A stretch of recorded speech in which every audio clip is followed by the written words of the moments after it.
High সবাইকে, আজকে হচ্ছে গিয়ে বাণীপুর মেলার শেষ দিন। তো সেই জন্য আমরা আবার চলে এসেছি বাণীপুর মেলাতে। আর এখানে চোখে পড়লো ভাপা পিঠে, এটা হচ্ছে চকলেট ভাপা পিঠে। তো সেটাই কিনে নিয়েছিলাম, খেতে আমার বেশ ভালো লাগলো। আর এখানে রয়েছে আমার শ্বশুরমশাই, শাশুড়ি মা, আমার বর, তার সঙ্গে রয়েছে এখানে আমার জা আর আমার কাকি শাশুড়ি, তার সঙ্গে আমার দেওর, এরা সবাই এসেছিলো। তারপরে পিৎজা হাটের থেকে একটু পিৎজাও খেয়ে নিয়েছি, আর তার আগে কিন্তু একটু ফুচকাও খেয়েছিলাম।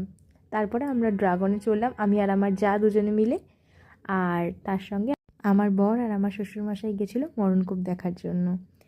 আর তারপরে আমরা এখানটাতে বেশ খানিকক্ষণ ওয়েট করছিলাম, কারণ আমাদের ড্রাগন চারা হয়ে যাওয়ার পরেও ওদের হয়নি যেহেতু, তো সেই জন্য একটু ওয়েট করতে হয়েছিল। আর এখানে তো আমার কাকি শাশুড়ির পা পুরো ব্যথা হয়ে গেছিলো, তো সেই জন্য ওখানে গিয়ে বসেই পড়েছিল। যাই হোক, তারপরে আমরা মেলাতে আরও কিছুক্ষণ ঘুরলাম আর একটু সেঁকা পাঁপড় খেয়ে নিলাম। তারপরে এই সিরামিকের দোকানটা চোখে পড়লো। এখানে তো বেশ সুন্দর সুন্দর কালেকশান ছিল, অনেক কিছুই নেওয়ার ইচ্ছে ছিল কিন্তু আর কিছুই নিইনি।